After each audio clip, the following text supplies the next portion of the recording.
A se strinjate, da to proglasimo za nepomembnost? Ampak je pa res, da prav s takšnimi in podobnimi butlerijami nas avtomobilske znamke ulovijo, do konca nas zahakljajo s takšnimi zadevami. To je tisti zobec na notranji strani trnka, zaradi katerega se riba iz vabe ne more več ujeti. Ampak brez prave vabe se riba ne ujame. In enako je z nami kupci avtomobilov. Rabimo neko tisto vabo in v Tucsonovem primeru je ta vaba oblika. Prav s to inovativno, drzno obliko je Tucson postal avtomobil, ki je statusni simbol, ki ga kupujejo ljudje, ki svojih avtomobilov ne parkirajo zaprte v garažo, ampak jih pustijo kar pred garažo.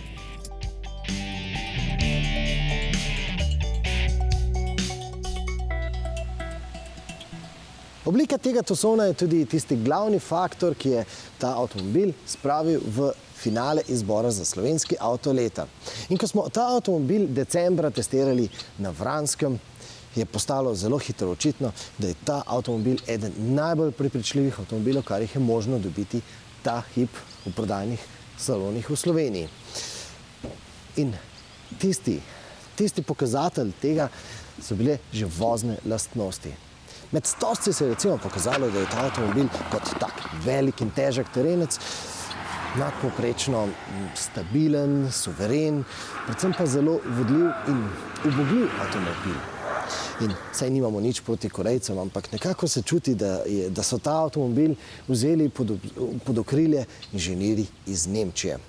In naj vas spomnimo, da smo prav v naši oddaji že gostili točno tistega inženirja, ki se zjutraj usede v prototip za takšen avtomobil in odpelje nekaj kilometrov po okolici Frankfurta, po idilični pokrajini Taunus. Gre za tako gozdnato, hribovito, gričevnato pokrajino z veliko ovinkov in tudi z vasicami in pa seveda z avtocesto. In potem, ko pride nazaj v pisarno, do onemoglosti analizira, kaj so mu povedali senzorji pri posameznih nastavitvah podvozja. No, tukaj zgoraj kliknite in si pogledajte in spoznajte tega gospoda. Ampak inženir iz Estonije pa ni pozabil, da takšen avtomobil ne sme biti samo dinamičen, ampak tudi udoben, predvsem pa nekaj mora imeti tudi tega terenskega duha. Za tak lahek teren je ta avtomobil primeren, tudi če ima samo dvokolesni pogon. Je pa zelo pohvalno, da so pri Hyundaiu tudi v takšne verzije vgradili elektronski sistem za spuščanje po spolzkih klancih, ki nekako pomaga, da tako veliko maso po klancu spustite na bolj varen način.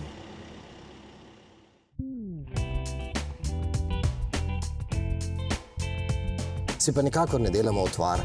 Dobro vemo, da bo večina kupcev tega Tucsona uporabljala v urbanem okolju, v mestu. In v tem pogledu svojo pomembno vlogo odigra hibridni pogon. In ker slišimo, da to ni splošno znano, naj še enkrat poudarimo. Gre za hibrida, ki ga ni potrebno polniti na električni vtičnici. Polni se samodejno med vožnjo. In priključni hibrid, takšen za vštekat v električno vtičnico, pride na vrsto nekaj mesecev pozneje.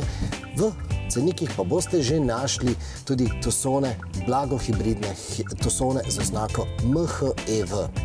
Ampak tisti Tucsoni ne omogočajo vožnje na elektriko, omogočajo zgolj prijetnejše speljevanje in pa jadranje med vožnjo. Takšen hibrid pa dejansko omogoča, da se boste po mestu vozili zgolj na elektriko. In to ne samo po conah 30, tudi 50 km in hitreje se boste lahko vozili s takšnim avtomobilom zgolj na elektriko.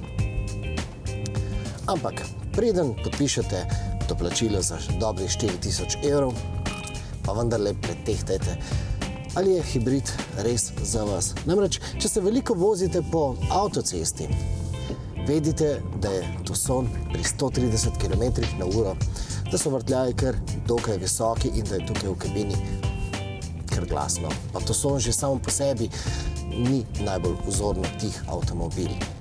Na regionalnih cestah bo seveda vožnja bistveno bolj prijetna, ampak potem pride v obzir tudi poraba goriva. 6,5 litrov na 100 km je kar nekako realna minimalna poraba. Pod 6 litrov bo šlo zelo veliko truda, kar pomeni, da hibridni pogon hibridnega Tucsona izberite, če se boste pretežno vozili po mestu. Prav v mestu zmore ta hibridni pogon, električni motor, narediti občutno razliko pri porabi goriva. Seveda je pa vožnja samo po sebi bistveno bolj prijetna.